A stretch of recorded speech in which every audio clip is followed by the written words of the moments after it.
ધોરાજીમાં શાનદાર ઈદની નમાઝ સાથે ઉજવણી કરવામાં આવી। રાજકોટ જિલ્લાના ધોરાજીમાં ધોરાજી ખાતે અકીદતભેર ઈદનો પર્વ ઉજવાયો હતી। સમાજના આર્થિક નબળા વર્ગની મદદ કરી ઈદની ઉજવણી કરવી એવું શાહી જામે મસ્જિદ ઇમામ હાફિઝ ઉવેશ સાહેબે જણાવ્યું હતું।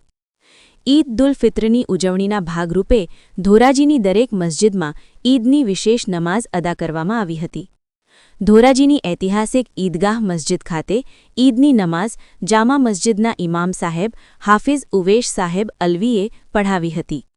ઈદ ઉલ ફિત્રના દિવસે દાન વિશેષ મહત્વ વિશે સમજાવતા જણાવ્યું હતું કે આ દિવસે તમારા સ્વજનો કે જેઓ ગરીબીમાં જીવે છે તેમને દાન આપો। વિશેષ અનાથ બાળકો, તયકતા વિધવા મહિલાઓ, વિકલાંગો, બીમારો, વૃદ્ધો વગેરેને દાન આપી પુણ્યનું ભાથું બાંધવા જણાવ્યું હતું। ઈદની નમાઝની તરકીબ સમજાવી ત્યારબાદ ખુતબા પઢવામાં આવેલ। ખુતબા બાદ દુઆએ ખેર કરવામાં આવેલ, જેમાં દેશ દુનિયામાં અમનનો, શાંતિ જળવાઈ રહે, આપણા દેશમાં કોમી એકતા અને દેશ પ્રગતિ કરે તેવી દુઆ કરવામાં આવેલ। ત્યારબાદ એકબીજાને ઈદની મુબારકબાદી પાઠવવામાં આવી હતી।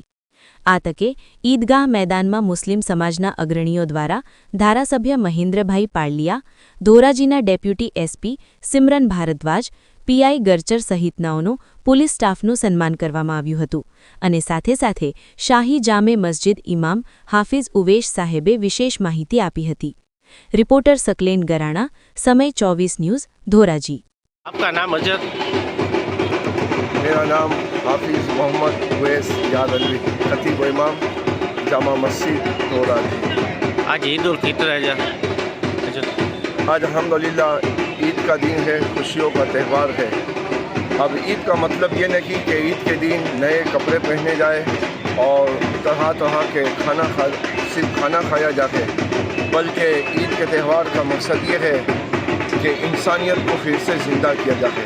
और इंसानियत का जज्बा यही है कि इंसान को वो इंसान बनाती है और हर मुसलमान को चाहिए कि अगर वो सिर्फ अपना ही ख्याल करता है तो वो उसकी ईद अधूरी है, बल्कि अपने पड़ोस, अपने अतराफ़ के अंदर सारे लोगों का ख्याल करे, हाजतमंदों तक उनकी हाजत रवाई करे। यही ईद का पैगाम है।